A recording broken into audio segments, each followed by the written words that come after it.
So, who thought of Courtney Hall a little bit last week?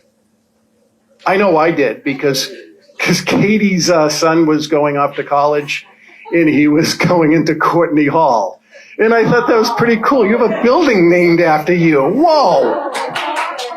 My uncle's kids went there, and my uncle sent a picture of that same hall 20 years ago tonight. That's awesome. So what'd you guys think of Friday? It's excellent, right? It's fantastic. And the homework, you guys are crushing it. I don't believe it's everybody, maybe everybody in this room, but not everybody that's taking the boot camp is doing the homework on a regular basis. But for those of you that are doing it, you'll get more out of it, and that's wonderful. I am lucky, I'm very fortunate because I got to preview today's program, and I can't wait to see it again. It's going to be, it's so, for me, it really put me in a whole different perspective, and I hope the same thing happens for you guys. I learned a lot, and what I learned was Linda just doesn't throw these things together. I'm thinking, how the hell did she remember all this stuff? It's because she's wicked smart. Okay, so without further ado, the groovy, the one and only, the boss. Woohoo! All right. We're going to transport ourselves today to the 1960s. Woodstock? Yeah, the whole thing. We're going to be there. I want you to think about tumultuous times, revolt, protests, times of extraordinary tension and stress. This is me and my friend Sharon Cronin. You know, I didn't put the whole outfit on because I couldn't do the whole presentation that way. I would feel too ridiculous. But we all have to have a little fun and get out of our comfort zone. That's Friday. And by the way, on Friday, I had promised you a big new idea to go get listings. And I want to admit, until last night, I didn't have one. But, you know, this is what I do. But damn it, I think I've come up with one of the best ideas I've ever had to get listings. That's on Friday. But you got to be willing to do things a little differently, which is our whole point. But meanwhile, I want to take you back throughout this today with little vignettes and little stories that will create one big story overall. And why do we tell stories? They're memorable to convey ideas, right? Well, to create friendships too, absolutely. But today I'm trying to impart an idea. One big idea. Now, this particular boot camp isn't very much about real estate, but I will suggest to you it might be the most powerful boot camp. Now, I'll put my glasses on periodically as I'm feeling groovy.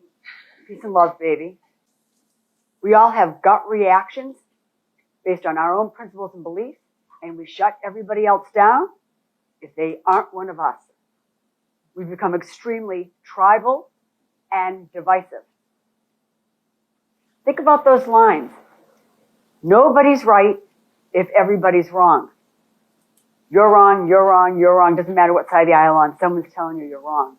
That's because there's a lot of truth in what the other side is saying, but we decide to universally pan it. On any debate. I don't care if it was vaccines or politics. We dismiss what other people are saying out of hand all the time, and we're not open to listening to some views and some truth. Now, this boot camp in particular, I'm going to come back to that. So, for those of you, Faith, are you nearby? Grab a mic, get a mic for Faith. So, boot camp homework, by the way, it's for you. It's to make you better. It's to get you in good habits. But if for no other reason than you want to be a trooper at boot camp, then perhaps you want to be selfish about getting into the homework thing, because it is full of amazing ideas and things that you can steal. So my friend Faith had an event. Want to tell us about your event last week? Yeah, sure. So I basically booked a nail salon for 2.5 hours this past Sunday. I had 12 time slots for classic manicures to fill. So I I reached out to many of my past clients and current clients, and invited them to come have a mimosa and a manicure on me. And I had all slots filled. They came and we just hung out, chatted. You know, How everybody. much did it cost you, Faith? It cost me about $350, and that was for all the manicures, 20% tip, and then I also put together just simple little gift bags for everybody that came. Will any of those people ever refer anyone but Faith? Well, by the way, did the topic of conversation ever come up? For a real estate? Yeah. Rarely. No, we just Okay. chatted about, you know, what was going on in their lives, and some of them had purchased very recently, so I did check in with them and just ask how the house was and everything, but for the most part, we never talked about real estate. So it was nice to connect on a more personal level, and yeah, I would be shocked if any of them did not use me in the future, which was my goal. Absolutely. Well, great. Congratulations. Great job. Okay, I just want to go through some of the highlights of boot camp homework. I love this. Rich LeMay puts out something. He mentions vets. Our friend Katie Ware says, "Are the vets the one you know? Would you know if there's a way to get a veterans list?" And then he answers, "I pull up VA loans in MLS. You can also speak to a local VA office for that town." You know, there's a lot of helpful stuff that goes on. Ideas for you. John Tack had this amazing quote. I want to share it. This is a quote from Albert Finney's character in the movie A Good Life. "You'll come to see that a man learns nothing from winning. The act of losing, however, can elicit great wisdom, not least of which is how much more enjoyable it is to win. It's inevitable to lose now and again. The trick is not to make a habit of it." We're going to talk about victory a lot today. How do you become victorious? What is something fundamental to people who win? That's counterintuitive. Tanya Lee. So what I liked about this one is she says, "Thanks Sean and Linda B for fixing the bad credit for one of my clients and making it perfect." Virginia Todd says, "Who are Sean and Linda B who fixed credit? Here it is." That's something everyone should have in their back pocket. Lynette's, her last thing was, number 3 was, "Organized list of 2022 clients and referrals that did not pull trigger on their real estate goals." Guys, most of you have this list, but it's right here. It should be in front of you. It should be hanging from your rear view window. It should be next to your bed. It should be everywhere. Who are the people in your life that didn't perform that you know need to win? Is it written down anywhere?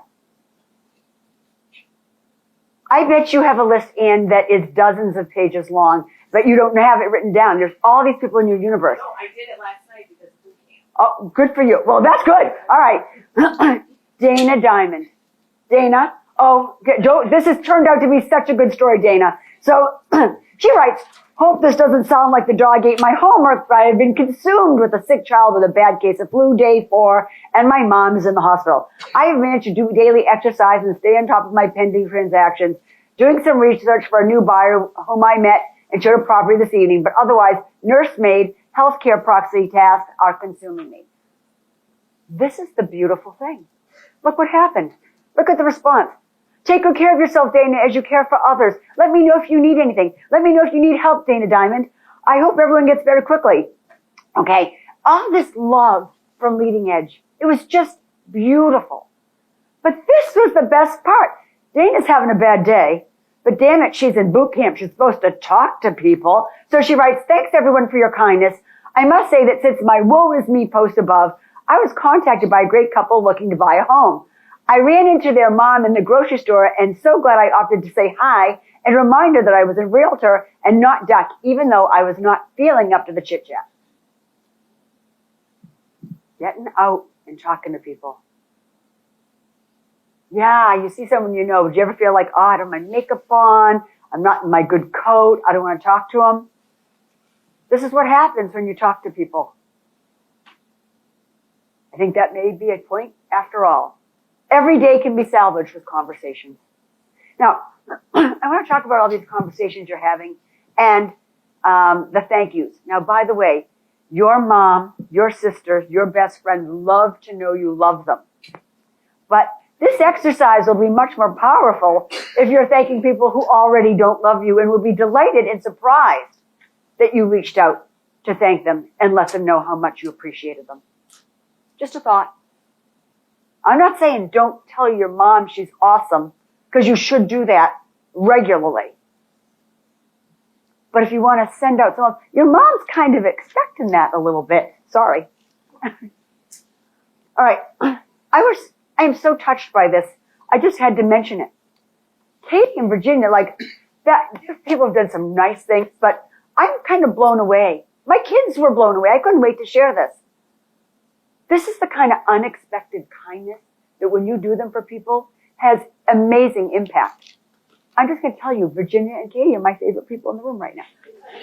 And Drew, who took the picture, all right? And Drew, who took the picture. That is, thank you. And I love it was so far away because high school classmates are like, you look great. I'm going, yeah, you can't see it up close. It's really good.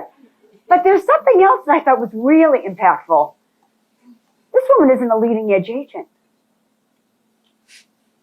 It means a lot to me and the organization when you publicly recognize what we do. Debbie Miller, you do it all the time. Thank you. It means a lot.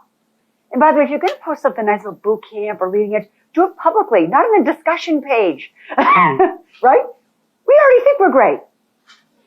All right. We have a moth up tomorrow. It is in Reading, and I hope our virtual people at home will be able to organize one.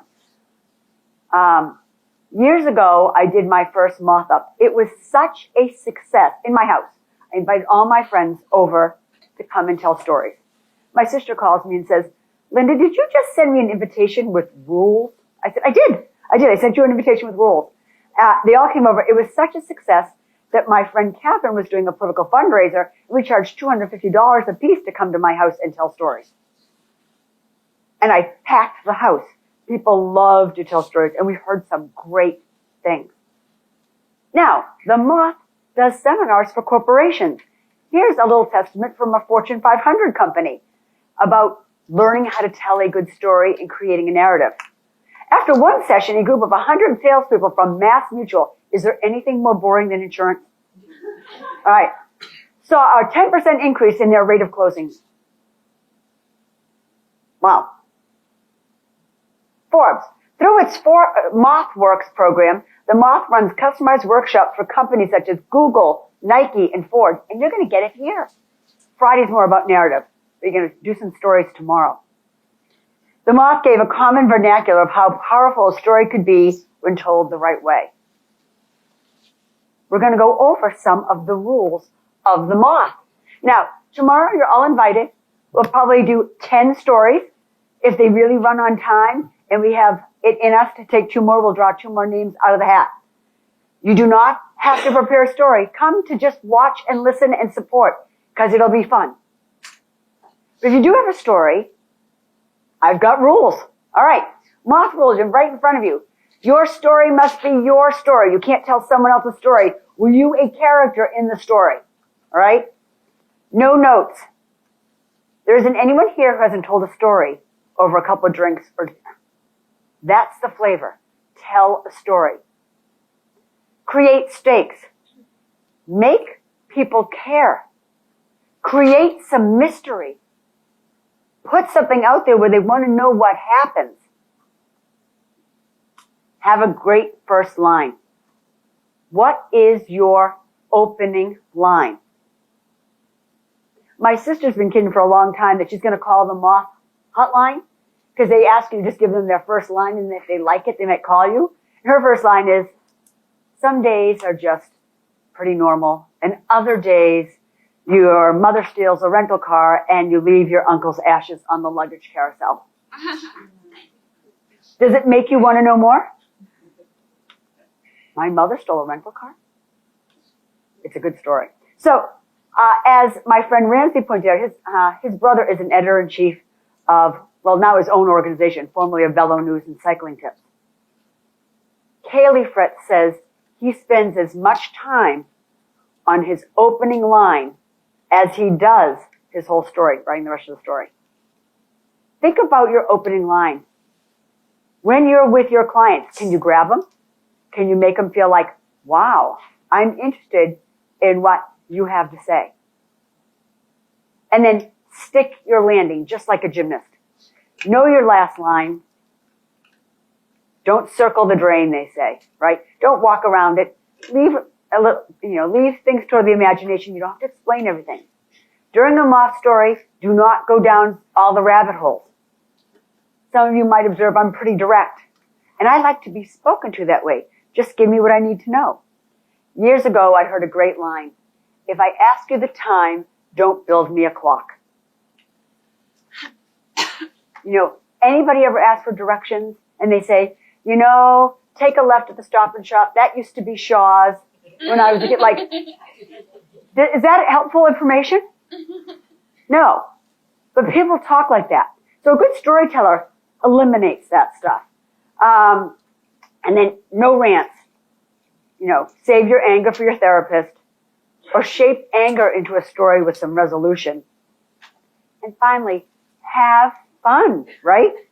And practice civility and respect. I put that in after hearing Ann the other day. More on that later. Is anybody here remotely familiar with any high-level drama or nerve-fraying experiences in real estate? Never happened to any of you. Anyone ever lose some sleep? Anyone have a pit in their stomach so deep that you can't think straight? If you've practiced real estate for 2 weeks, you've probably already encountered this. This is normal. And this is today's theme. How do you deal with nerve-fraying drama? I'm going to tell you a story where the cast of characters, I think, were under more pressure than I have ever seen anywhere. It resulted in one of the most iconic sports pictures in history. You're going to meet all my cast of characters today as we build the story so I can make my point. Here's my first introduction. My first character is Avery Brundage. Back in the 30s, he went to the Olympics in the decathlon and was great. I think he came in 10th.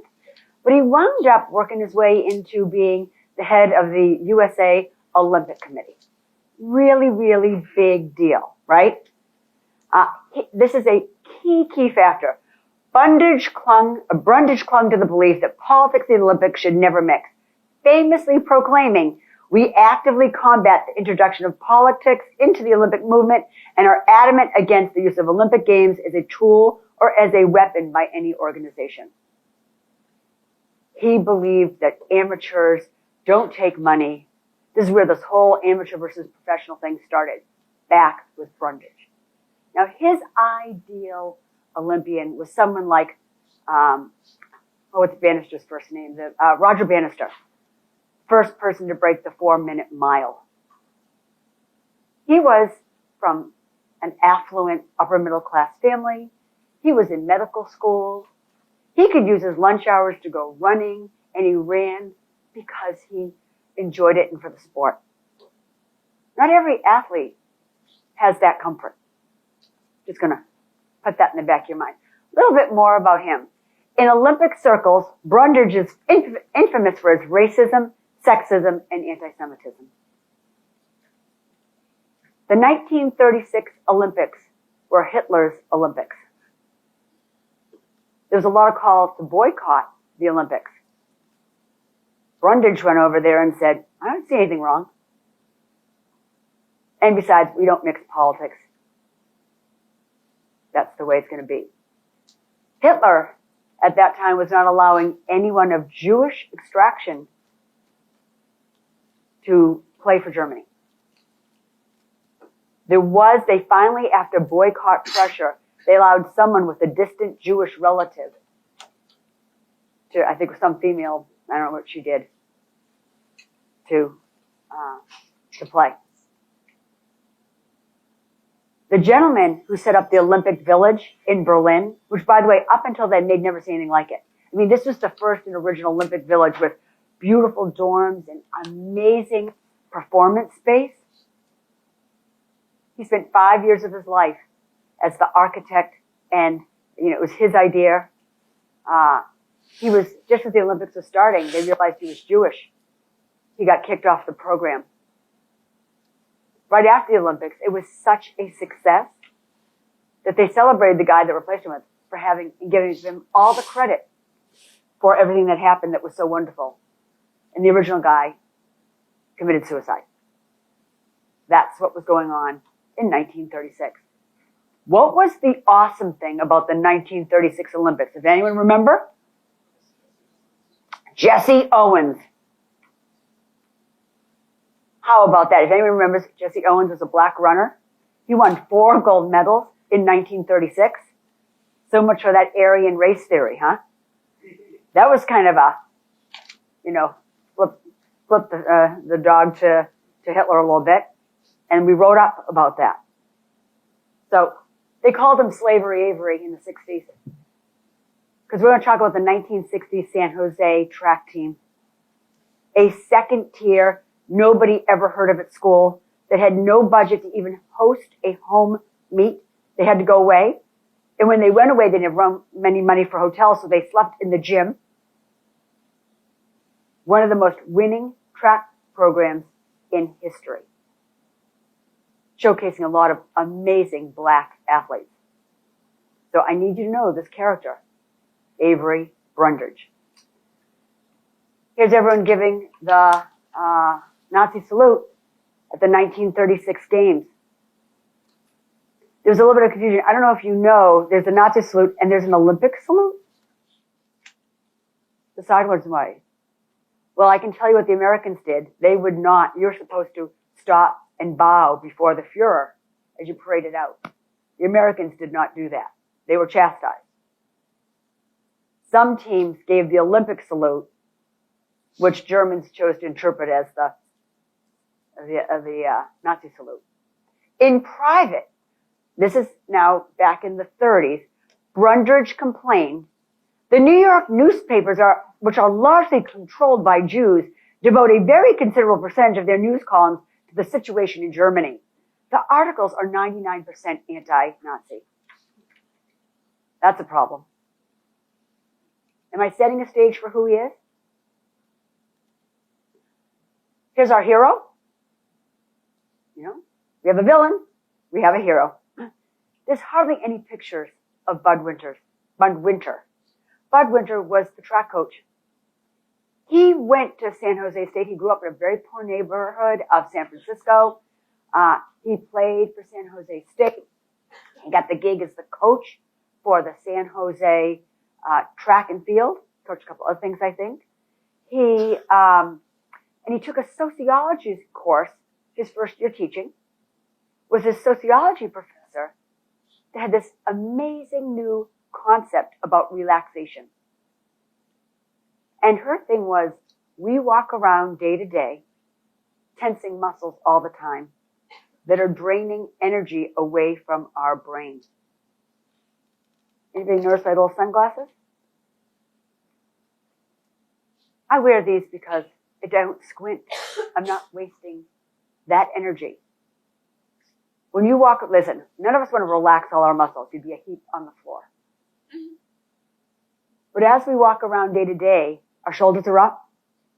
We're white-knuckling the steering wheel when we don't even know it. We walk around all the time gritting our teeth. Is your tongue loose in your mouth, or is it on the top of your, top of your mouth pressing? We're tensing muscles all the time and completely depleting ourselves. And she had a theory that performance would be so much better if people could really learn relaxation methods. Next thing you know, Bud gets drafted. He goes off to World War II, but it turns out it's in his backyard at the Naval Academy where not the Air Force, he's in the Naval, but they have their own flight instructors. And these are combat pilots.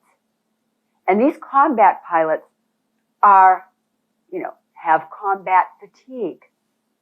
They're getting killed left and right.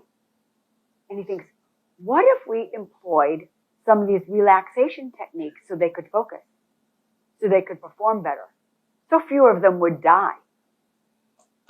And he has unbelievable results. He invites half the cadets to be in his do-nothing class. That's what he called it. It's his do nothing class. He teamed up with another psychologist who was really into this, and they created a curriculum of do nothing.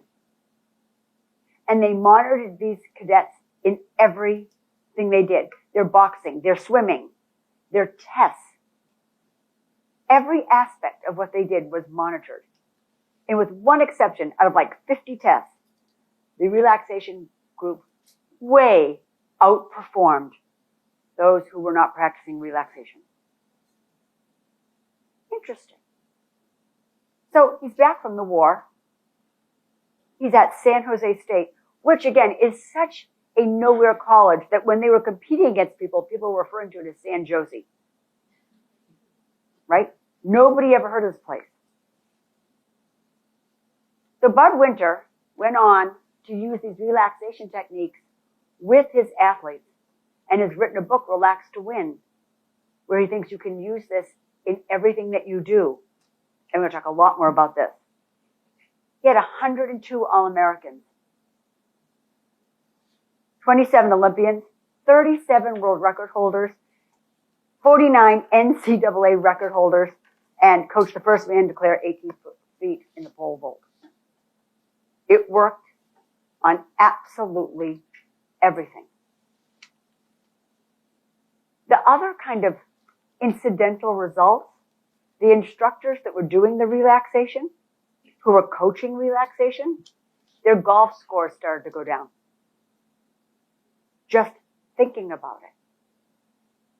So I'm going to talk about some tense situations and work through it. So, I use fighter pilot training to make world-class athletes. Now, everyone here needs pencil and paper. Not fancy. You can use the back of your moth thing. You just need a pencil and paper. We're going to have a little quiz. I'm going to put you all in the seat of a fighter pilot right now. So if you're at home, get some pencil and paper. And what I'm going to do is we're going to do the classic recognition and identification game. Fighter pilots in World War II had to be able to recognize whether a plane that they saw was an enemy or an ally in 1/50th of a second. That's what it took to make the difference between you being dead or alive. So I'd like you to practice this and understand what that's like. I think I have 11 planes, and I'm going to ask you to identify them. Now, let's just go through how you identify them, because you're thinking, Linda, I haven't watched enough World War II movies to know this, right? So I'm going to give you the identifying marks, and they should all make sense. So the first one, anyone want to know? Who? Japanese. That's their son, right? This one? Sasha? I saw Sasha, didn't I? What's that? Russia? No, it's Russian Star, the Russian Red Star. Absolutely. The stars. Yeah, that's the American. That's USA.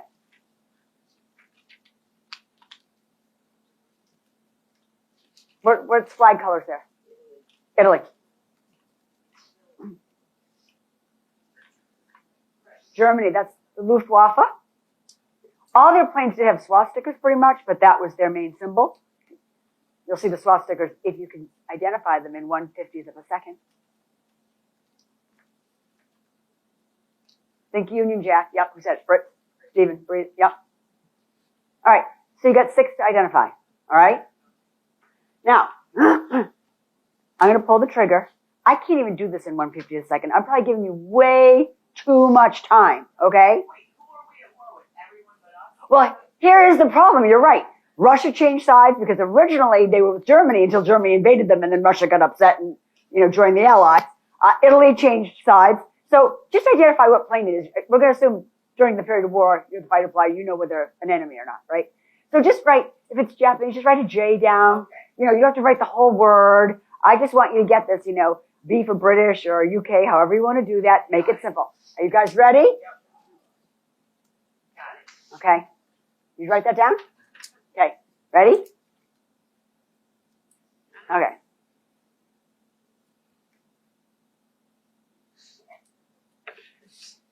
Are you dead or alive? Come on, guys. Okay. Ready? All right.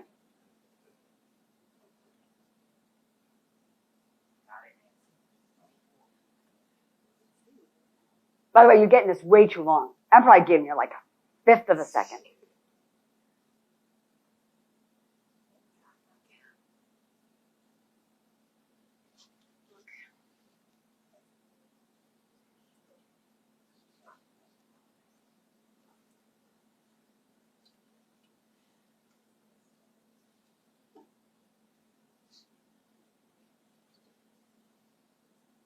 Is anybody here still alive? We gotta go. Oh, good. These are my yogis, probably. Good, good.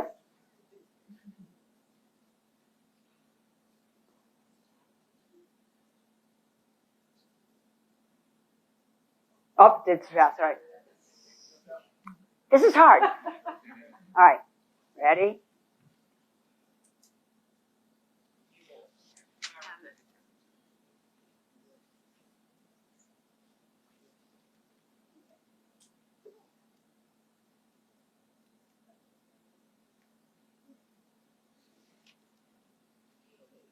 Okay.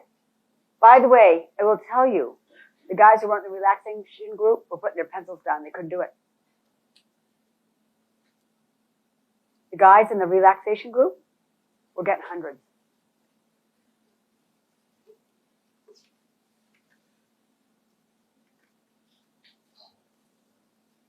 It's all the time you get. This is life or death.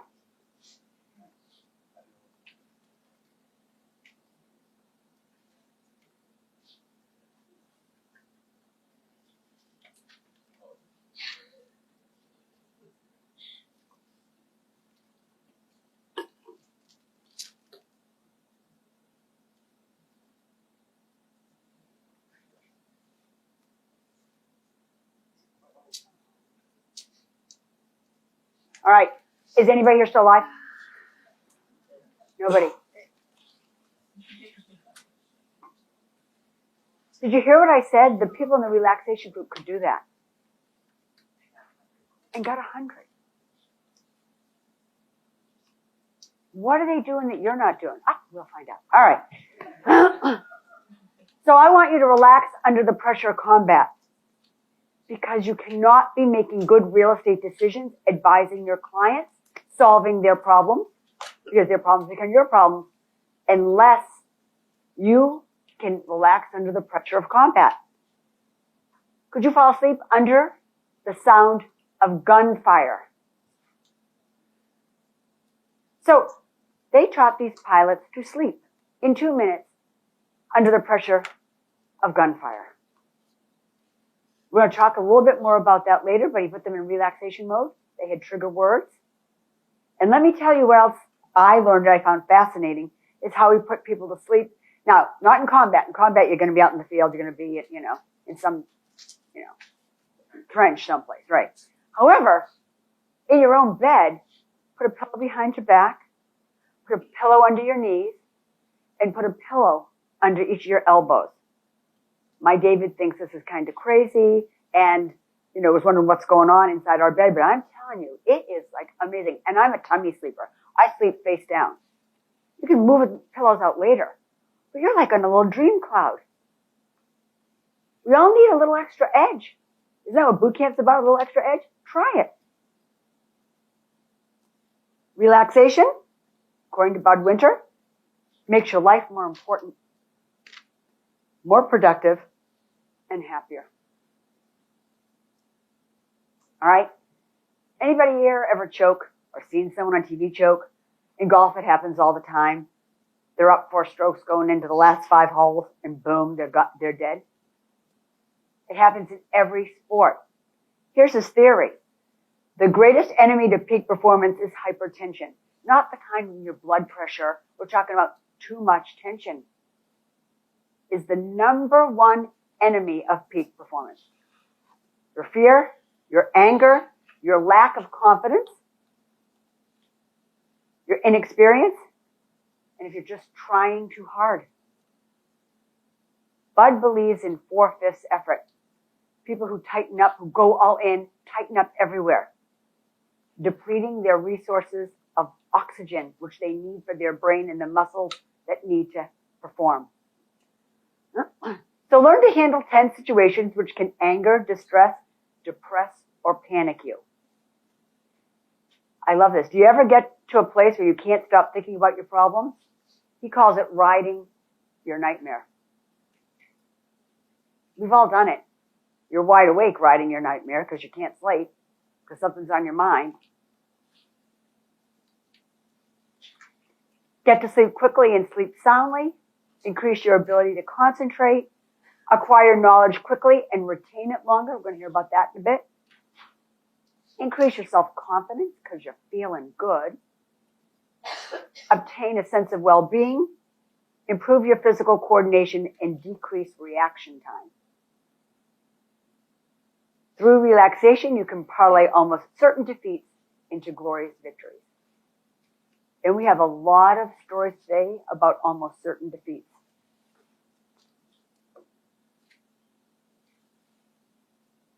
Here's the key thing. Bud Winter said the hallmark of the best performers in anything, in business, on the athletic field, in a fighter plane, don't let anything bother them.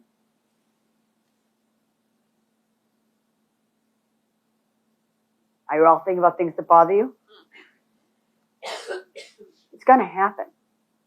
All right. So we have an opportunity and a teaching moment on our little experience with Ann Mann last week. And I had some calls. I had people threaten to leave boot camp. I had people not just upset with you, but upset with me that I didn't reprimand you and say something on the spot. Well, hold on. I am saying you should not. Okay, I'm going to suggest that from my point of view, I couldn't get off my game. I had a presentation. Now, and you know I love you.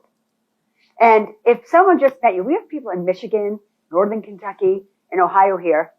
They might be a little bit more conservative than us. They were totally offended by the political reference and the sexual reference. Now, I know Ann, and I've come to expect that. What they don't know, and a lot of you don't know about Ann, is there isn't a person here or anywhere online, or I believe in the United States, who is more generous and giving than Ann Mann. Absolutely no one gives things away. Her entire reason to do real estate is to make enough money to help others. She drives beater cars. I have seen her say, find people who need a car. Oh, take mine. I'll buy another one. She shops at the Salvation Army. You're looking great, all considering. She's on speed dial for the town of Belmont if someone needs a prom dress or athletic equipment for soccer. She came because she thought our commission structure was so much better and she'd have more money to give away.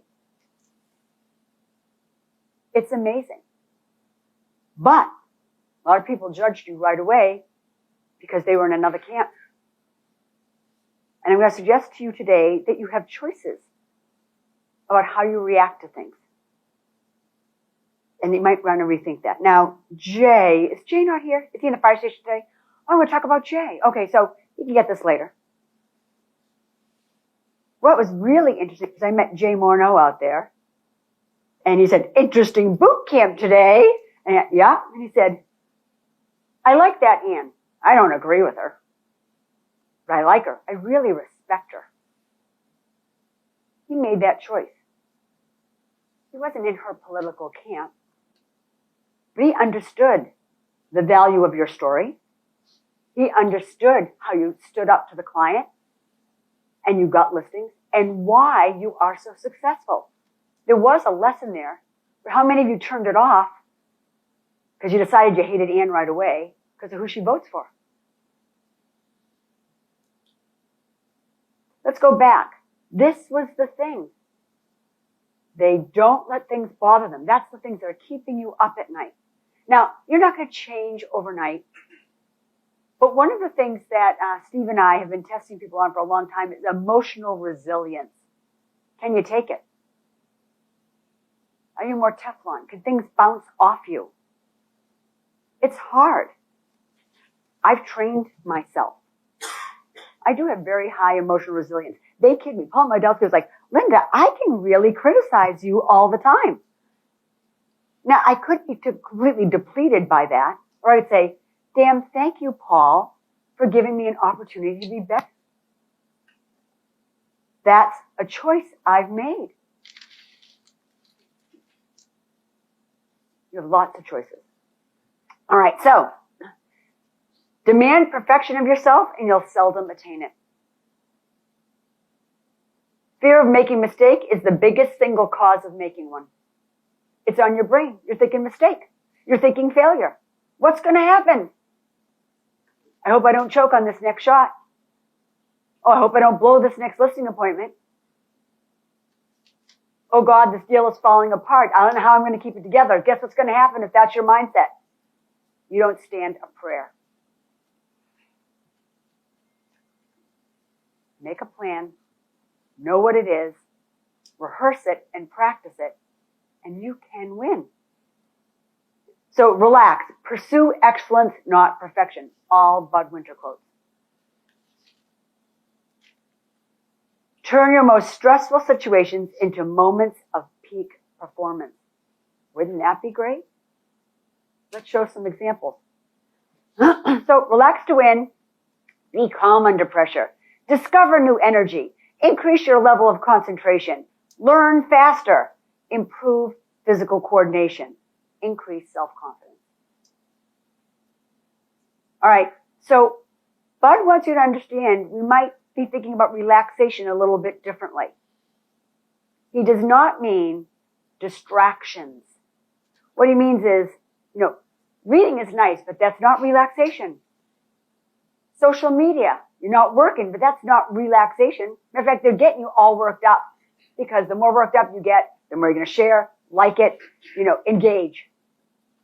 Watching a TV or movie, not relaxing. I'm under the seat in the theater half the time. I can't watch any violence. I just can't do it. Shopping is not relaxation. It's a distraction. Fishing, etc. All good things. It's not what he means by relaxation. Play chess or do a puzzle. Great things. Not relaxation. Relaxation is taking slow, deep breaths. Relaxation is soaking in a warm bath. Relaxation is listening to soothing music.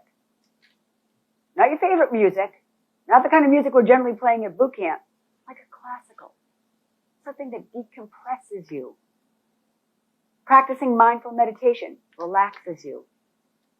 Or using Bud's relaxation mode, which we're going to do today, thanks to Pixie, who's going to orchestrate that later today. Or Yoga Nidra. That's the Friday yoga. Sleeping yoga. Totally relaxation. Who here came to yoga on Monday? Was it hysterical? Did you have fun? No, that was not sleeping yoga. That was fun yoga. I'm going to see if he'll do another class on Monday. Would people come next Monday and try fun yoga? I think his movie's Godzilla. I mean, the guy's crazy. But it's not traditional yoga, and you might like it. I have some who told me they don't like yoga, they don't do yoga. Loved it.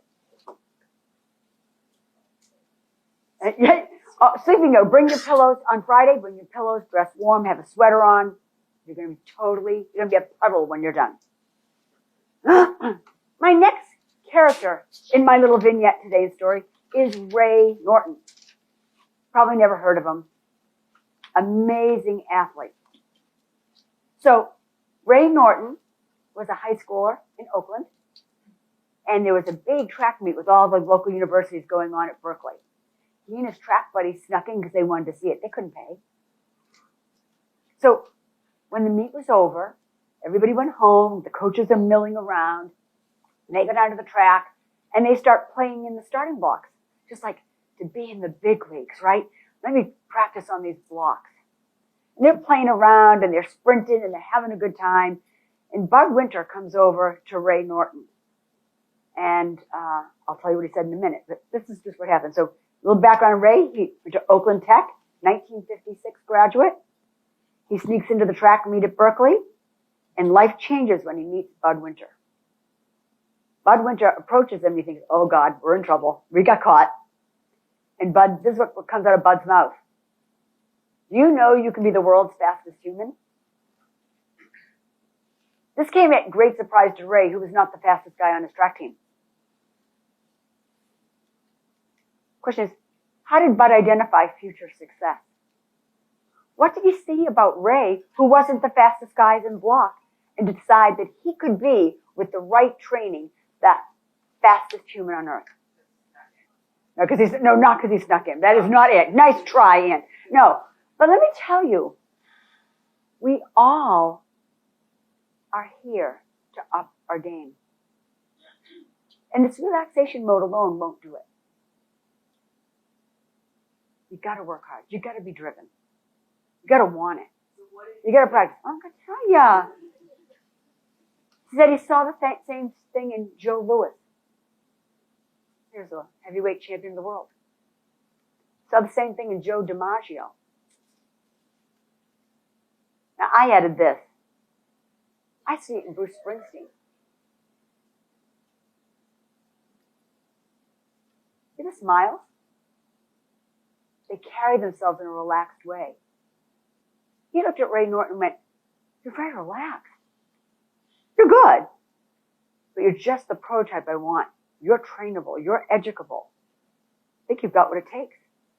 He just put stakes like, "I can get you a college scholarship." He promised to make him the fastest human in the world. And he did. So, according to Bud Winter, the best performers seldom, if ever, lose their cool confidence and relaxed efficiency. You must want to win. You must be determined. You must be loose, relaxed. Your adrenaline is up, but you must be in control.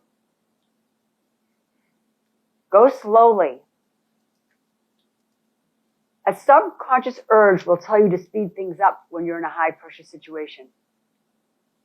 You've noticed that you start talking faster to the client. Your voice might get a little bit higher. You're jumping around a little bit. A poised person will slow things down and appear cool and calm. Now, some of you are cool and calm. You know, I look at Kim Parati would be one. John, you look cool and calm. Kate Cody. Nathan is pretty cool and calm, isn't he? Yeah. None of you would probably test as expressive, right? The expressives are the ones that are kind of, very emphatic. They're a little bit more dramatic. They talk with their hands. Guess what I am? Not just Italian. They smile a lot and look at Jody. Self-recognition there, right? Expressive has a big smile on their face, which is wonderful when you're with people. People love that. But the expressives the drivers and expressives can be tense.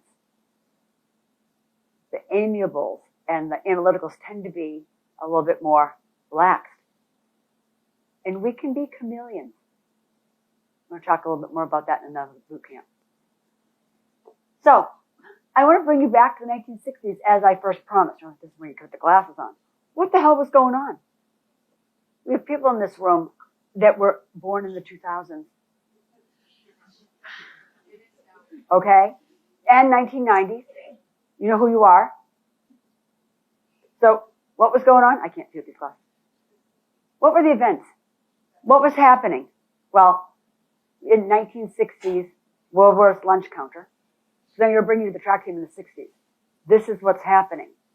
If you're black, you can't sit at a World War lunch counter. The Freedom Riders either weren't allowed on the bus or to use certain roads if you were non-white. So they got on buses and they went through the South at their own peril, and there were a lot of deaths and destruction and violence. In 1963, Martin Luther King has his I Have a Dream speech. The Civil Rights Act was not enacted till 64. The kids on his track team were in high school. Up until then, we didn't have anything that said you couldn't discriminate. 1965, Bloody Sunday. A peaceful protest over the Edmund Pettus Bridge. a white minister from Boston was killed, along with others. We have a Voting Rights Act of 65. There are places where you had literacy tests and tests equivalent to like immigration tests on your patriotic knowledge of the country before you were allowed to vote. Really only administered to people who were non-white. The Fair Housing Act wasn't until 1968. The guys, they didn't have a dorm. They were discriminated against regularly. They would walk up. Real estate agents were horrible. We were a big part of the disaster in civil rights. There's a book written, Freedom to Discriminate, is the name of a book that's been written. Up until 1968, these guys on the track team would go up to houses. They have a list of apartments available. There'd be a sign for rent outside. And when they got there, do you know they had just rented them? The sign just wasn't down yet. Kristen? I mean, you could argue that we still are, if anybody's seen that. We're not going to get into that yet, but absolutely we could argue that we still are. There's all kinds of things that the HUD study that they did in New York, is definitely, our history is not clean here. And we're not really where we need to be around place. There's some great agents, don't get me wrong, but there's definitely some bad actors. Okay, there's a whole list of assassinations in the 1960s, which will play a part later. JFK, 63. RFK in 68. Right, the way was just before the 1968 Olympics, which we're going to talk about. Dr. King, of course. Malcolm X. Those 4 beautiful black little girls in the 16th Street Baptist Church. And many black and white civil rights workers. I'm setting the tone for the 1960s here. But who comes out with this song in 67?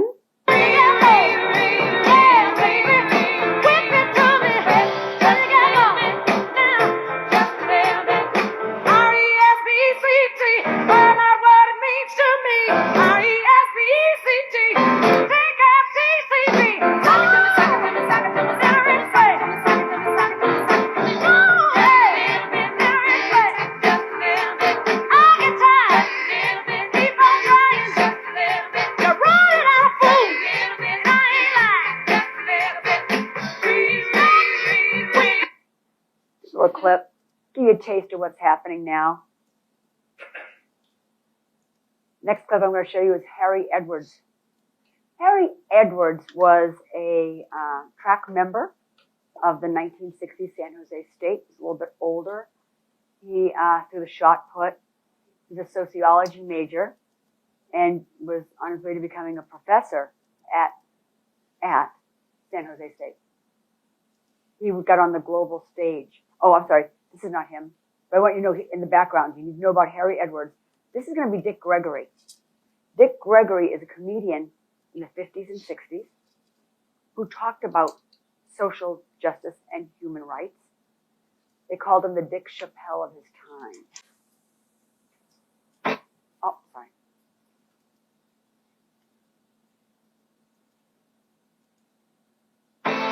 When they say this show features living color, you better believe it.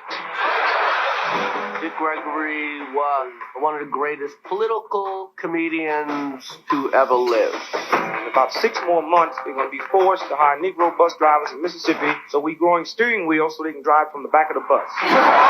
His stage presence was so smooth. Dick Gregory changed the entire landscape of stand-up comedy. Football is a fair sport for my people. Only sport in the world, a Negro can chase a white man and 40,000 people stand up and cheer. Damn, he's talking to these white people like that. He just spoke his truth. What's overlooked is how unafraid he was. Are you out to give people a good laugh? Are you out to make a very definite point? I happen to believe that you can't laugh social problems out of existence. Dick knew how to take a heated issue, bring humor, and move forward. It encouraged people. I think people get confused and think that he was an activist who decided to be funny. No. His soul was that of a stand-up comic.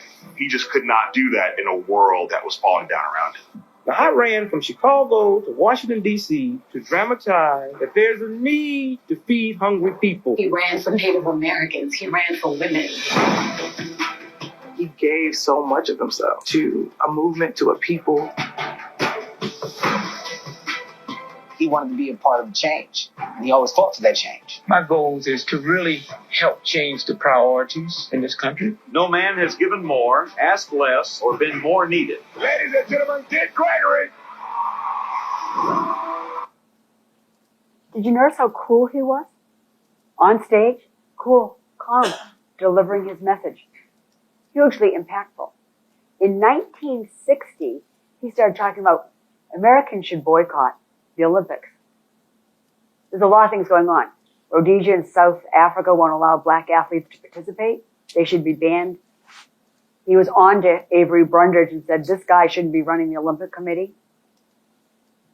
And in any protest, you have three choices. You can suck it up and be loyal and just flow with it and not say anything. You can exit, right, and get out of there and boycott. Kareem Abdul-Jabbar chose not to participate in the 1968 Olympics. He was Cassius Clay at the time. No, I'm sorry. No, Kareem Abdul-Jabbar was Alcindor. Sorry, got that mixed up. And that was his choice. And of course, we've got in 1968. I mean, in the 60s, you've got all this turmoil going on at home. Dick Gregory was talking about this, and this guy, Harry Edwards, was picking up on it from San Jose State. I've dedicated my entire adult life to exploring issues at the intersection of sport and society, to awakening and encouraging African American athletes to consider a broader mission. In 1967, I founded the Olympic Project for Human Rights as yet another platform in sports to compel society to face awkward questions and issues, to address uncomfortable answers. So he's talking to his teammates who are world record holders and saying, are we going to the Olympics? Are you going to boycott? Now, they didn't decide to go or stay. But once the issue was out there, the press started mobbing these athletes. He's formed the project, the Olympic Project for Human Rights. And now the athletes at San Jose State are getting death threats for even considering, before they've made any decisions about whether or not they should go to the Olympics. Here's our two main protagonists in this. This is Tommie Smith, who wore sunglasses when he ran in the sun. Not all of the glasses, but if it's sunny, he has sunglasses on. He's not squinting. He's not wasting one bit of energy. And John Carlos. Tommie Smith grew up picking cotton. John Carlos grew up in Harlem. Pretty sophisticated. Said within a stone's throw of the Apollo and the Savoy. You know, remember Harlem in the 60s was an extraordinary intellectual, progressive place for Black Americans. So these guys are breaking records left and right. They decide to go. Think about Jesse Owens. They're going to go, but there's a lot of stress and there's a lot of antagonism about even the rumor of a boycott. These guys are going to run the 200 meters. And they have both shared these records. They don't know who's going to win, but they're excited to do it. Tommie Smith, in the semifinal of the morning of the run, is going down at the end of his 200 yards, and he hears this loud pop. You know what his first thought was?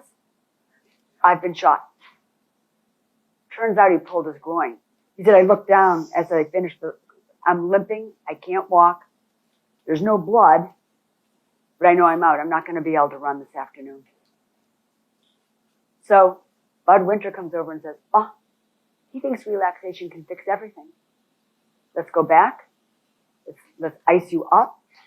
Let's get you in a relaxed mood. We know you could be the fastest human ever.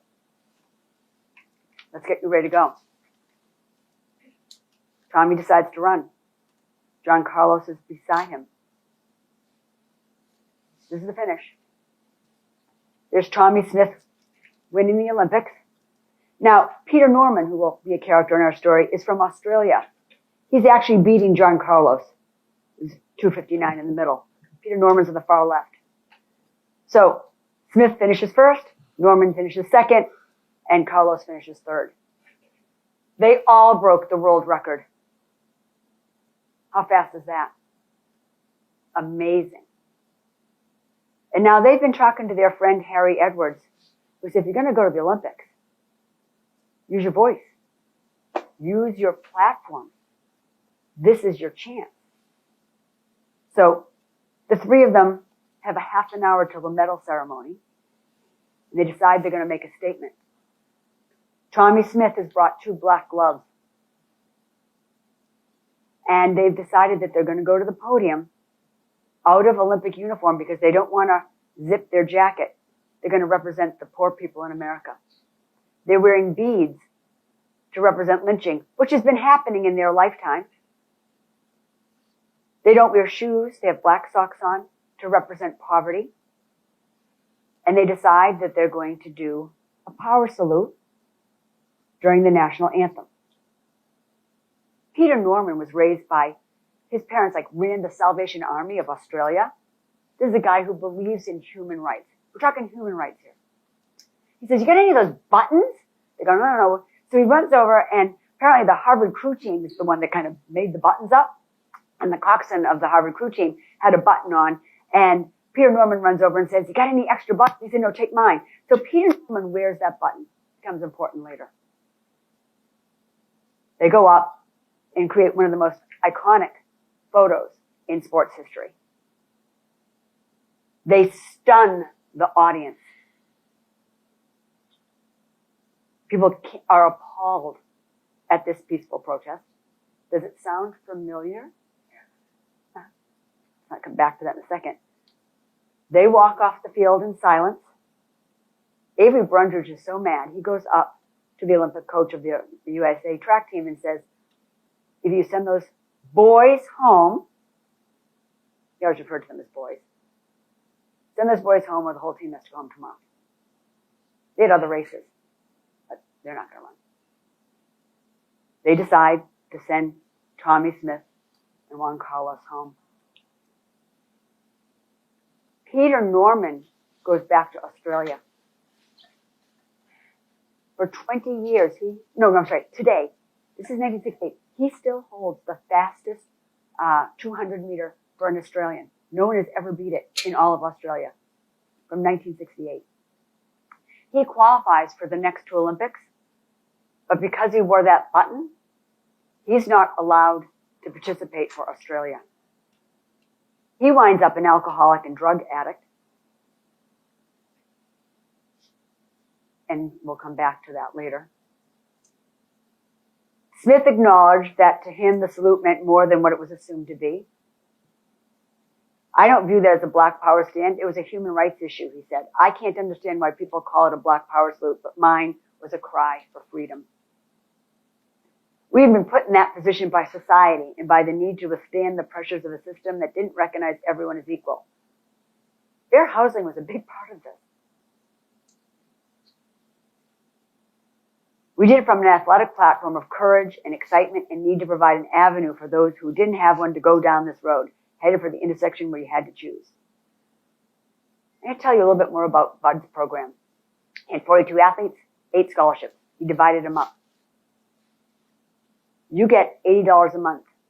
I know your rent is $85 a month, and you're going to have to work to make tuition. His athletes, his world-class athletes, were hungry. They didn't have money for food.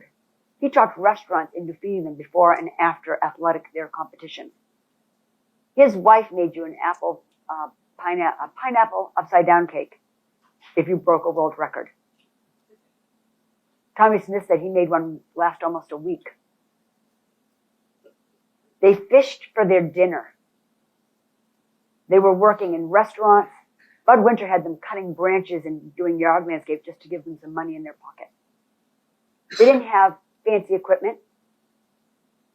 Matter of fact, Harry Edwards got really upset when he said, I'm a shot putter. Why am I wearing sprinting shoes? Because we have those. We don't have shoes for you. He was a powerful coach. And I feel like it's my job to coach you to success. We'll talk about real estate on Friday. We made them do things they've never done before.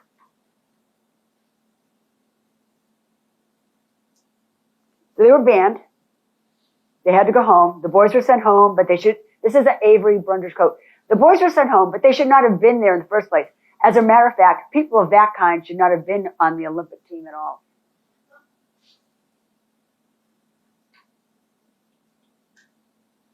Okay. They're banned. They're supposed to go home. Now we have another big race the next day. Lee Evans. Lee Evans and Tommy Smith were so powerful and so competitive on the same team at San Jose State, which they dubbed, no one ever called them Spartans, they were Speed City. That's how Bud's team was called, it was Speed City. There only once did he ever allow them to race against each other because he said they would have exploded and it never would have worked. And it was like the last race, because I think Lee Evans is older and was about to graduate. They said the race was so big, people came from everywhere. They were hanging in the trees around the stadium to watch these two guys compete against each other. Lee Evans became the world record holder in the 400 meter. He was a Fulbright scholar while he was there, but he had also numerous death threats. I'm going to let Malcolm Gladwell's podcast, The Legacy of Speed, speak for what happened next. So we're going to listen. Oh, I'm sorry. In an intense situation, have a plan, write your plan. As you rehearse the plan, you will develop confidence, relax, and smile. I want you to listen for the word smile in the second audio.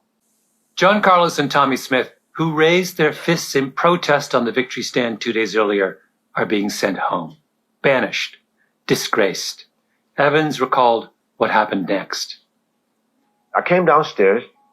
At least 50 or 60 photographers and news people or radio or television were waiting for me to come downstairs. I didn't know that. The reporters pressed Evans. He was the clear favorite, the top-ranked 400-meter runner in the world for the past 2 years. And the 400-meter final was that afternoon. What was he going to do? Would he defy the U.S. Olympic team's stern warning against further protests and raise his fist during the national anthem like Smith and Carlos had? Would he quit? The biggest race of his life, the moment he'd been training for years, was just hours away, and here was mayhem. I kind of lost it. I became outraged. He stood there, surrounded by reporters, when it became clear he was facing an impossible choice. Would he stand in solidarity with his teammates or go ahead with the plan to run? The pressure got to him, and he grabbed a nearby U.S. Olympic official. And I was just angry. So I had one UFC guy by the collar, and I had my fist back. Lee Evans was about to punch a U.S. team manager in front of a bunch of reporters. I mean, I'm talking arm cocked, eyes wild. Bud Winter was nearby. He broke through the crowd to reach Evans just in time. Bud runs up and grabs me. He hustles me out of there. I'm tears running down my face, and I'm just distraught. Outside on the sidewalk, Evans collapsed into Bud's arms. The year-long boycott movement, the gold medals he was expected to win, the protest he was expected to stage, the pressure was too much. Bud looked at his star sprinter and said, "Lee, in 5 hours, you will have to run the race of your life. Right now, you couldn't run around the corner for a loaf of bread. We've got to get you out of here." I told Bud I wasn't going to run.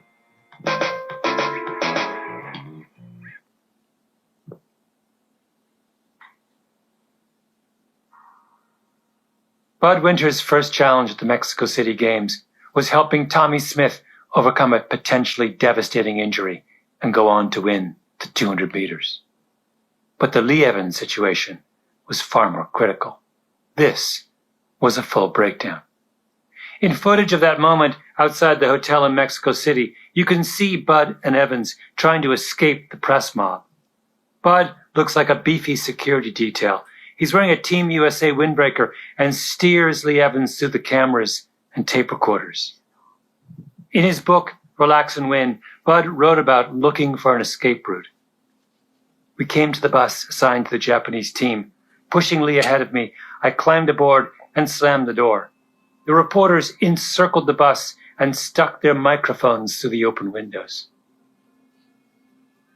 Look, I told the Japanese bus driver, I'm a good friend of Mikio Oda. Oda was the Japanese coach.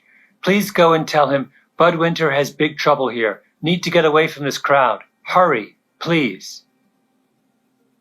The driver got the okay. As the bus pulled away, Bud put his arm around Evans. They drove around the block and used the back entrance to sneak up to Evans's room. Now here is what we're going to do, Bud said. I'm going to have your meals sent up to your room. Keep the door locked. Talk to no one, particularly reporters. We're going through the relaxation routine we have done so many times at the university. It will loosen you up. It was the same routine Bud had developed for Navy fighter pilots.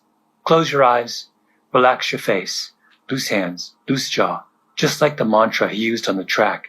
Relax your body, neck, then arms, then chest, then legs. Picture yourself lying in a canoe, staring up at the clouds.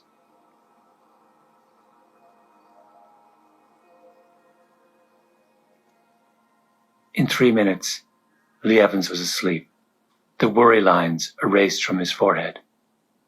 The next thing I know, I woke up and he was gone, and about 2 or 3 hours had passed. I said, whoa, what happened, you know?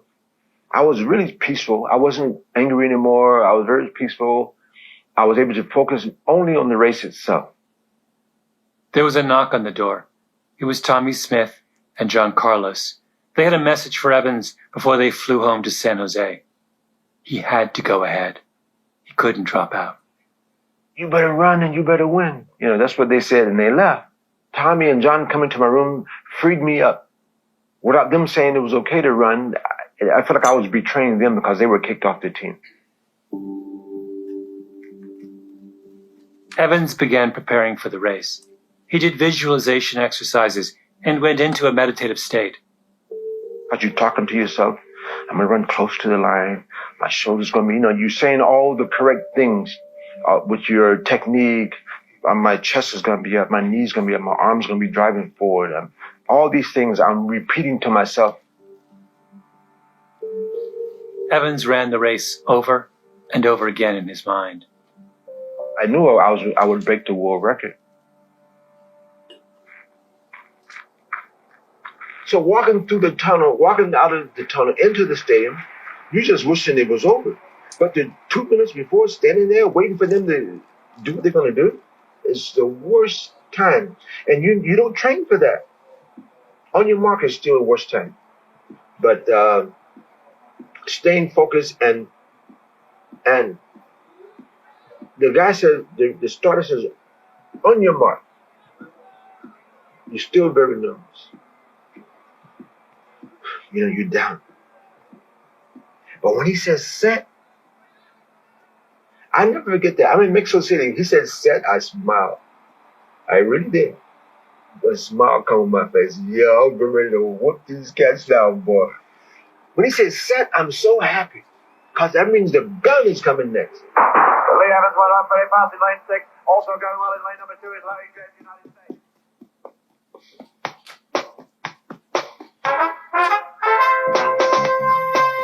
Evans was in one of the outside lanes. His biggest competitor, fellow American Larry James, was on the inside. Rounding the final bend, Evans was trailing. But then, in the brutal home stretch, where everyone dies a little death, Evans pulled away, effortless, relaxed, composed. He broke the tape, and at the finish, his upper body was loose, free. It's going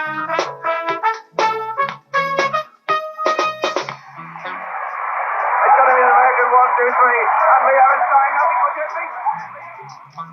He gave Larry James a low five and looked up at the clock. 43.86 seconds. A new world record. A record that was to last for an astonishing 2 decades. It was Speed City's finest hour. Pretty impressive. And now he would be on the victory stand, at the top of the victory stand, and everyone watching had the same question. What would he do? What would he do?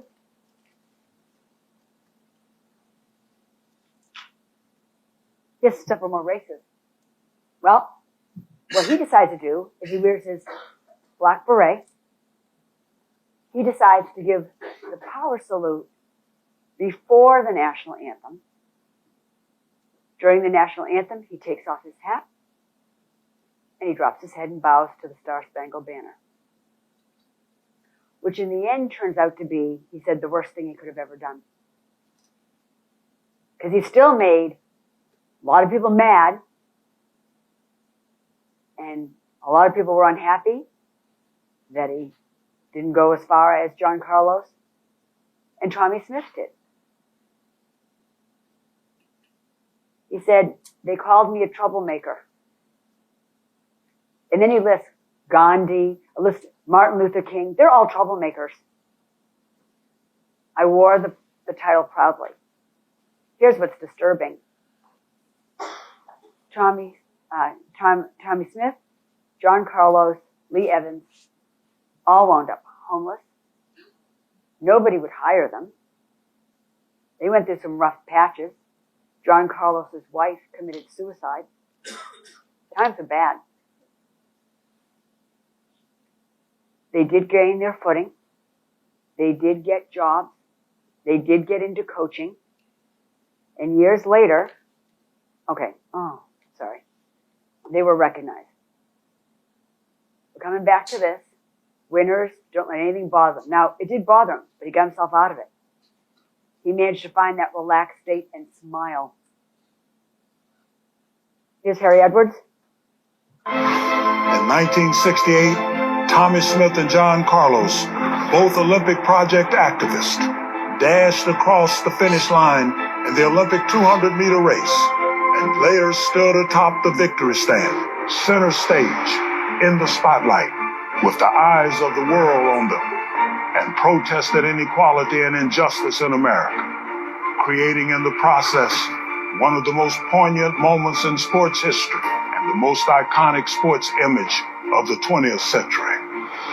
Watching them made me not only extremely proud to have led this movement, but most of all, to have been associated with these great, courageous, and committed athletes.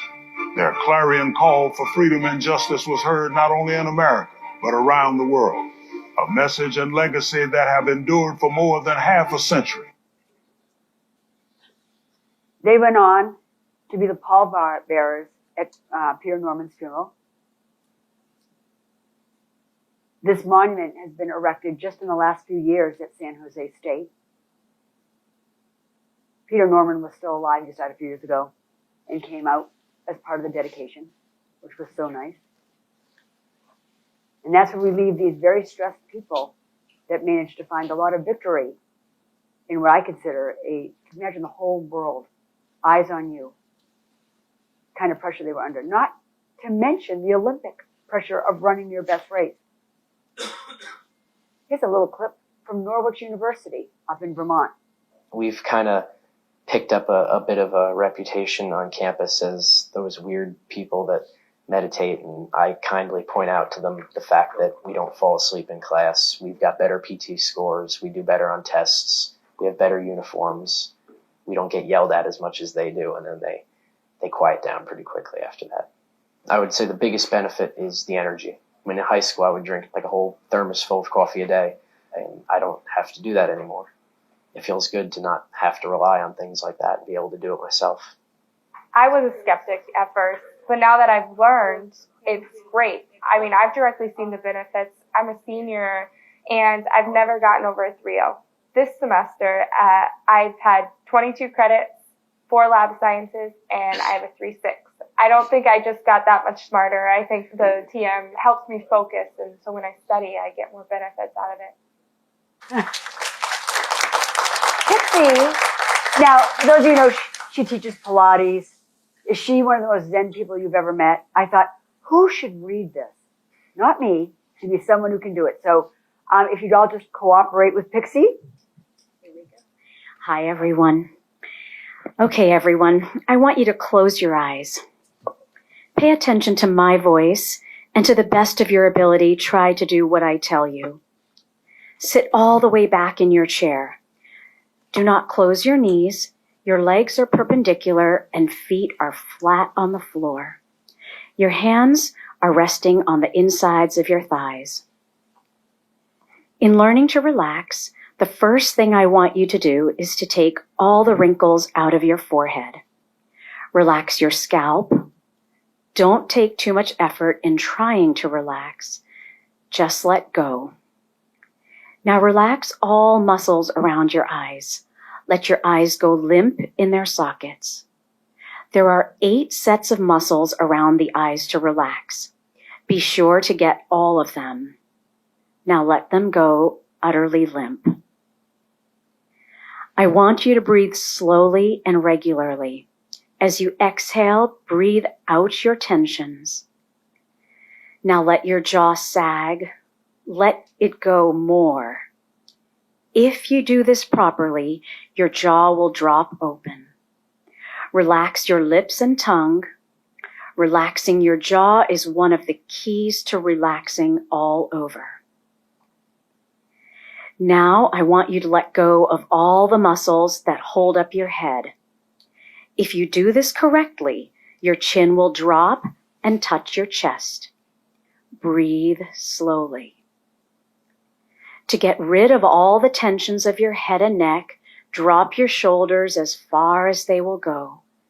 Don't try too hard, just let go. Remember to breathe slowly and regularly. We will now focus on your arms and hands. Talk directly to your right bicep. Tell it to let go. You will find that when your arms are relaxed, they will feel as though they are floating away. Now relax your right forearm. It becomes a heavy weight on your leg. Relax all your fingers and right hand. Let them go utterly limp. Now your left arm. Talk to your bicep, let it go. Make your left arm become dead weight on your leg. Relax your left forearm. Imagine you have no bones in your left arm. It just sags. If you are having any trouble relaxing your arms, clench one fist tightly and then let it go. And you will see the difference between tension and relaxation. Now relax your left hand and fingers. We are now going to relax your chest and rib cage. Take a deep breath. When you exhale, let your chest sag. Let all of your tensions go as you exhale your breath. Let's relax all the muscles of your stomach. At this point, a warm, pleasant feeling of relaxation will come over you. You have a very comfortable feeling of well-being. This is the relaxed state. It feels great. We want you to capture this feeling and make a habit out of it. The way we will do this is to develop a conditioned reflex linking this state and one word: calm. Anytime you are under stress or tension and want to obtain this relaxed state, just say the key word, calm. Now, let's see if we can find some hidden tensions in your upper body. Imagine you have no muscles to hold up your chest or abdomen. Let everything sag comfortably. Don't force it. Just let go. We still have our legs, thighs, calves, ankles, and toes to relax. Imagine there are no bones in your right leg. Make it become a heavy weight on the floor. Breathe slowly. As you exhale, let go all of your tightness. Let go of the muscles in your right calf. Your right foot should start to feel heavy on the floor. Relax all the muscles around your right ankle and foot. Shift your attention to your left leg. Get rid of any tensions there. Now relax your left calf muscles and let them hang loose. By now, both feet should be dead weight on the floor. You should be in a very pleasant state of repose, almost asleep. A warm, delightful feeling of well-being has come over you. When you are relaxed to this degree, you will achieve an almost subliminal state of mind in which you will find you can do many things much better. You can learn faster. You can concentrate better. What you learn in this state, you will retain much longer. Some or most of you are asleep.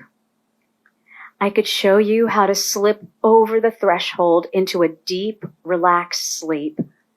But for now, I want you to be wide awake and still feel good. When I count to 3, everybody be wide awake and feeling good. 1, 2, 3.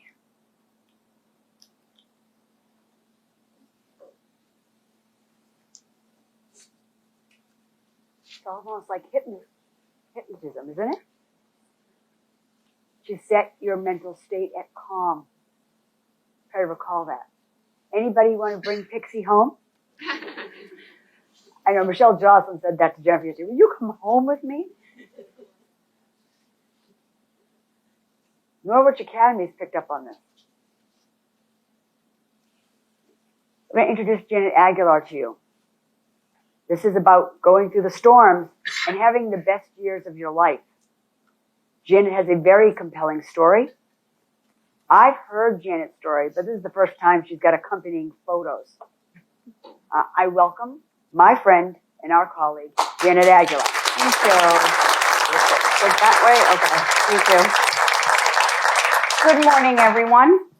I learned everything about sales from my drug-dealing grandmother when I was a young girl, growing up in Colombia, South America, at a time when Pablo Escobar was pretty much in control of Medellin, the whole city, and probably in control of Miami, too. Anyway, I didn't realize at the time the difficulty I was facing in my life because I didn't know any different, right? But as I grew older, I realized, oh, well, there's obviously a better way to live. Hold on, you forgot to say what kind of sales your grandmother taught you to. You did? Oh, yeah. Oh, I missed it. Sorry. Yes. I kind of just slipped that in. You know, my family was very poor, so it was really not very, they didn't have very many options. We had a home, we lost our home. And so in Colombia, there are, and I'm sure other countries, when there's an empty lot of land, people will invade it. So they're called las invasiones, invasions, right? So people will just come and take a spot, mark it with 4 poles, and that's their land. And now they're not going anywhere until ideally they find a better life, a better way to go about it. Unfortunately, my family, it was very difficult. So they were there for quite a bit. We didn't have running water. We didn't have a toilet. Again, I didn't know any different. So to me, it was just a fine life. But we lived by a creek or stream where people really just threw the trash there, which is not good. But again, that's just what my world was. So my parents, in their desperation to protect us and get us out of there, a lot of my cousins got shot, my uncles. There was a lot of violence at the time. So my mom and dad came to the United States, worked really hard for about 4 years, left me there for that time with my grandmother. And then with everything that they saved, working really hard, cleaning toilets, at the buildings in downtown Boston. They were able to pay a coyote, which is someone who helps people cross the border down in Mexico. And I know there's a lot of mixed feelings about that, but I just want you to know that though I crossed the border that way, I am one of those who've made, ideally, a better life, not just for myself and my family, but for others around me. What's a storm? I faced a lot of storms since I was young. Again, I fought those storms without even knowing that I was facing storms. But you know, it's a disturbance. It's just tumultuous. There's so much that comes at us. And I suspect, who's dealt with storms in their lives? And they're not just real estate storms, although we have many of those. They're life storms, health, problems, issues that come up, pain, loss. This is me, right there. And that's the neighborhood where I was growing up. The one on the pink here on the right is my grandmother. Love her, extraordinary woman. She did what she had to do, and I am grateful for that. I'm the one in the yellow behind her. And if you could see the little huts in the back, that's what it was. That's where I lived. That was me. I was 8 years old when they brought me into the United States. I'm sorry, that was 8 years old when I was my grandmother, but I crossed the border when I was 11 years old. It took me a month to go from Colombia all the way through Central America to get to Mexico. I was alone, which is not a healthy thing to do. There's groups of people that pay to get crossed over. But this is what my world was. My mom wanted something better for me, right, than this kind of neighborhood. This is now supposedly an improvement of the housing, because now the people who currently live there, they have adobes, which is a big deal now. They even have a little bridge to cross the creek. We used to cross it in a very dangerous way in the past. And those are my cousins, and that's me there. I went there to visit a couple of years ago, right before COVID. And so they made a meal for me. Can I just press play? You should play.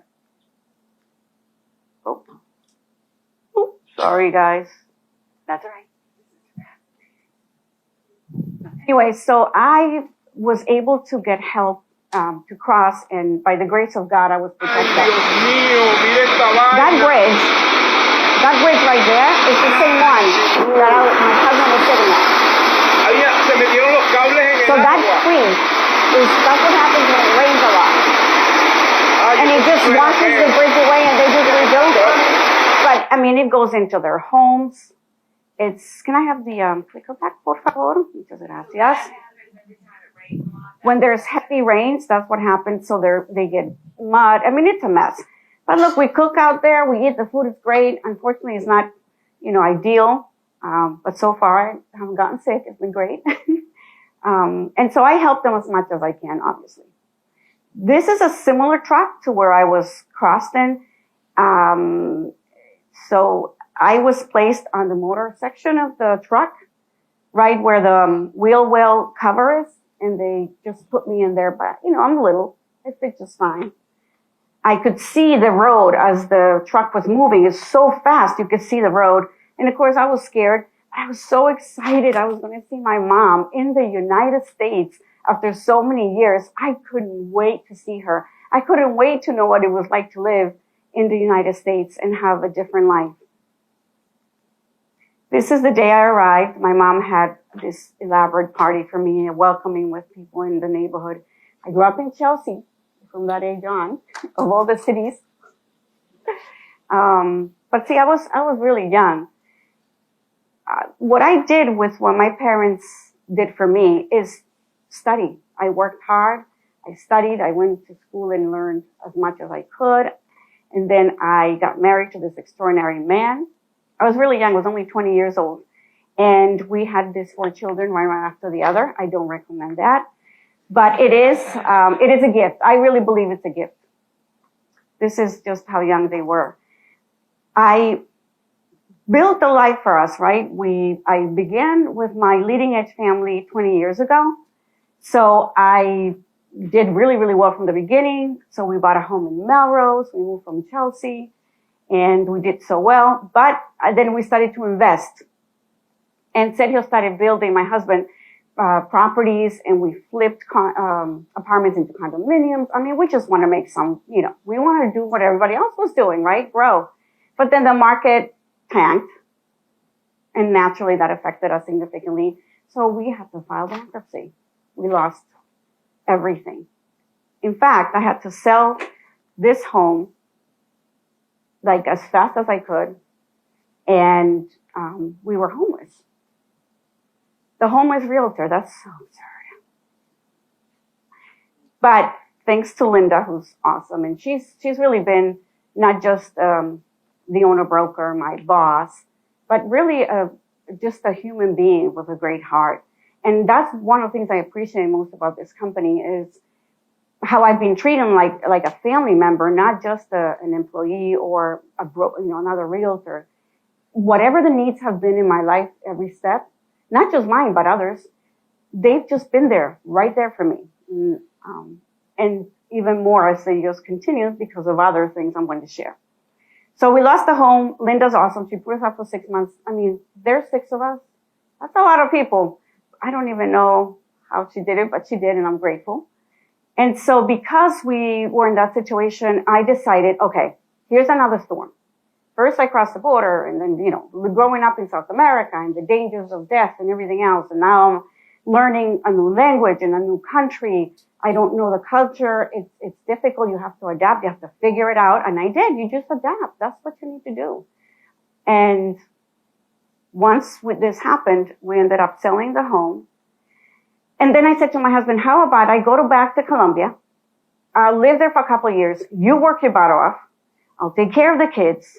I'll figure it out because it's going to be a lot less expensive for you to maintain the family and a lot quicker for us to get over this and move on to the next stage of our lives. So at every step, I feel like whenever we fall into a challenge and the storms are hitting us hard, I'm like, dude, let's just sit down. What are we going to do? How are we going to fix this? What are the things that we're going to do to make our lives better and get over this hump or whatever is challenging? They were young. They had to learn the language, adapt. I was alone to deal with that. It was very, very hard. No FaceTime back then. So it was challenging, but we made it work, and we did great for those 2 years. We came back as soon as we could, and then we were able to buy another home. I'm so excited we could buy a home again. I happened to buy the ugliest, most torn down property in this neighborhood. That's all we could afford. It was $300,000, unheard of today, of course. And it was only a 2-bedroom. But my husband just worked on it, and we figured it out, and we made it better. And this is then our home today. So we're all going to go through difficulties and challenges, and not just in real estate, but in our lives. And the only best way I have found that has helped me is just to find a way to go over to the next step, to think about what I need to be grateful for, and not give up, right? I want to persevere and move forward in my life because we have so much to gain. I think having grown up in South America, it really helped me to appreciate how much we have. I'm really grateful for this country. I was able to become a citizen like a few years after because Reagan in the early 80s gave amnesty to people such as my family, and that made all the difference for us. So I appreciate what the country has to offer, and I'm making the most of it. Now, this is a race, and my son Nathan is in there. Of the 4 children, Nathan, he was born with autism.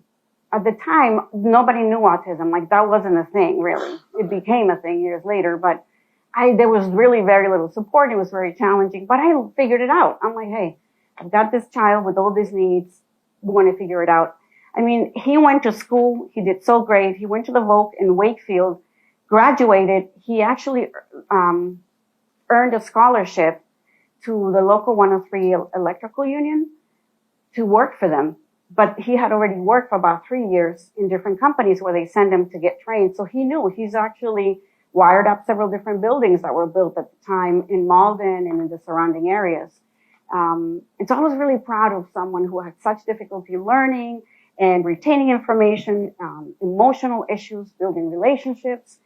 And then and I just felt like, wow, that's all I ever accomplished in life. Really, I mean, that I'm just so grateful. And here he is.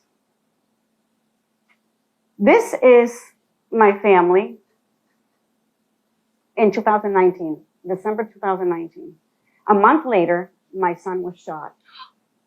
And he became paralyzed from the chest down. Very, very difficult. That was a storm that just kind of explains itself how difficult it is. So a year later, again, I'm like, let's make a different, we're still going to do a great Christmas photo. We're still going to have a great time. We're still a family. He's here. God Almighty gave him back to me. So I'm really thankful. I'll take him however way he sends him back to me. So I just thought it was kind of cool to, to have our lives at that point, not knowing what was going to happen a month later. And then a year later, be able to still smile as a family. This is him in the hospital the day he was shot. I mean, I don't know how many times they brought him back and they had to really replace his blood because he had no blood. Like they just had to work really hard to bring him back. At the end of 8 months of being in the hospital, because this was December 2019. So we're in the hospital. I'm trying to learn how to take care of my son. So I have to adapt again. I'm like, okay, so how can I become the best mom of a handicapped child? We did it with the autism. How can we do it with him on a wheelchair? I will learn everything the nurses teach me and the doctors, and I did, and I stayed with him 8 months because COVID hit. So we couldn't leave. We were in a room and they would just hand us food, but we couldn't leave the room. There's a bathroom in the room, so I just had to take care of my son. Very difficult because he's a grown man, kind of. He's 18 years old, but he's, it's funny, but that weight is really heavy. Anyway, these are his therapists who absolutely loved him. It's just, how autistic kids have such a pure mind. Like they're different and, but they're loving and there's an innocence about them. So when we were in the hospital, I said, Nathan, I need to sell real estate anyway. We still need to figure life out because, money, now we're paying stuff that we wouldn't spend money on, bills. We had so many issues happening and we were stuck. And so that's starting to pile up again. And now I'm like, oh gosh, here we go. But I said, well, let's work it out. So I made videos during the time I was with Nathan. We made TikToks. I made him do stuff that he didn't want to do. But I said, no, you are. You're living and you will say thank you. And the world was amazing. My leading edge family took care of us, helped me pay bills. They covered my business. I can't even tell you how much I owe them. And so I said, Nathan, we need to show them that we truly appreciate that. So I made him sign, which he really couldn't, but I strapped the pen to his arm and so he can move his arms, not his hands. And I have him scribble his name. Sure, a couple of you got cards from him with his scribbled name on it. But it just helped him keep moving forward and thinking of, okay, there are other things we need to accomplish here. And there's still a lot we need to be grateful for and show it. So as he's lying there, I said, okay, we're making these videos. I published the videos and I told the people that I know, my database, my friends, they're all family and friends. And I said, guys, you know what happened to Nathan? Thank you for your support. Really appreciate it. I need work. Help me out. Help me to provide for my family. Help me get interviews for a job. I need to be able to provide. And people were amazing. They were so wonderful to me. And so I said, Nathan, you need to share with the therapist about what I do, okay? If you have an opportunity, make sure you share. And right now, this was right before we left the hospital. But before that, he had tubes everywhere, coming out of everywhere. And he could barely talk because he had a hole in his throat, right? But as he's doing therapy, this is my friend now. She was actually discussing with one of the other therapists about how she was looking for a home to buy with her fiance. And Nathan heard it, and I could hear him trying to talk. He couldn't even talk. He's like, hey, my mom's so really sad. You gotta talk to my mom. I was just, it's awesome because she actually ended up buying an incredible $700,000 home in North Reading a few months later. And she became a friend. In fact, she loved my son so much. She said, I don't want to see homes that are not on a main floor, because I want you guys to come visit. And I want Nathan to be able to come into our home. I mean, it's really powerful what you can do when you're going through difficult times and you stop thinking of self, but of what can I do next? How can I overcome? How can I adapt to what's happening? And I'm sure you guys all have gone through things. I want you to know that even though this is it still hurts my soul to this day. I cry often because I am sad, right? That's okay. But it doesn't stop me. Sadness doesn't stop me. Tears don't stop me, because love is more powerful. And I know that I can do so much more if I just push forward. And I want you to know, whatever challenges you have gone through, don't think that they're any less painful because this was so extreme. Pain is pain. Whatever you've suffered through, it is just as painful as it was for me. They're just different circumstances. Now, we pushed through with Nathan, and this is him in the hallway of Bunker Hill. I mean, I am just telling you, I have pushed that kid beyond his limits. And I said, Nathan, then you got to go back to school. Now you can't be an electrician. So what are you going to do? And it took me a bit, but we got him there, and he chose electrical engineering. And he just started this past semester. And, he's taking just a few courses at a time because he goes to therapy, 4 times a week. So his life is really out in the hospital a lot. But he's still doing it. And now he's going on for his 2nd semester. He's so excited. I believe great things will come of it. This is just him. When we go to my sister's house, it's a bit of a challenge to go in and visit. We have to lift them up. It's a whole process, but it's all right. These are my boys, my husband and my boys. And this is, the rest of them. The reason why I wanted to share this and why I'm thankful that I had a chance to share this is because not realizing that I was pushing through this difficulty and moving forward, I made more money than ever. That year, that COVID year, it was absurd. I'm like, how does that even happen? Now, it wasn't just my business and the people who reached out, but some agents I'm telling you this, I love leading edge agents beyond belief. They gave me work. Janet, why don't you take on this referral? Here, they speak Spanish. Here, help these people fix their credit so they can be owners. I was just blown away. And we continued to grow. This year was, tripled what I did then. I am just so thankful that, not realizing that I just wanted to move forward to the next step, it ended up becoming something so great. And I have had the best years ever. I'm sure there's something else I wanted to share that I may have forgotten, but I just want to share one more thing here. We know that there is no joy without sorrow. There's no healing without illness. There's no happiness without sadness. There's no gratitude without wanting. We're grateful because we receive things we didn't have. So sometimes the difficult times actually are the things that help us have the good times. Without them, we wouldn't even know the difference.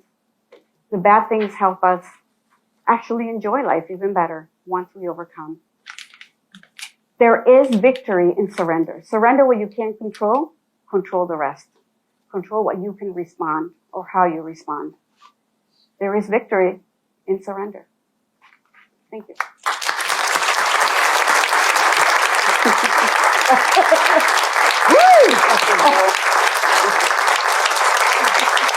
Thank you.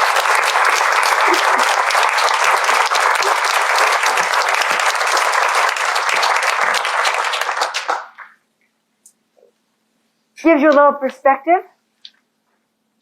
Feel a little bit better about your corner and problems. Everybody has them. They're unavoidable. Let's remember our mental set. You can set your mind to be courageous, serene, energetic, cool, confident, happy, or joyous. Pick your mental set. Set your attitude the way you want it. In my listing appointment, I will be cool and confident.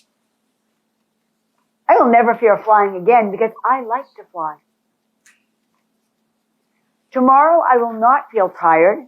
I will have lots of stamina. I will not feel fatigued. to choices that you can make. Tony Robbins once said, what gives you energy?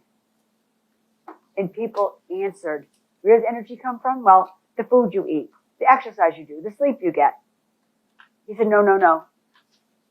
Your energy is your choice. Tonight, I will be happy. Choose your future deliberately, not by default. Psych yourself up or psych yourself out. The law of life is the law of belief. What do you believe about your life, what you're doing? I was talking to an agent the other day. He said, if it's going to go wrong, it's going to go wrong to me. Like, well, put it out to the world that way. It's like putting a bullseye on. Set your subconscious mind to excel in your business. Champions let nothing bother them. And if we're going to go out on a little song, the history of this is, of course, Paul McCartney, for those of you who might not know because you're so young, and the Beatles. This is their studio jam. They're recording Let It Be. This is kind of Paul's way of knowing that he's going to move on, and we're going to let it be. Pretty interesting to watch what was going on in the studio. Here we go, and thanks for joining us. Can't wait to see you Friday.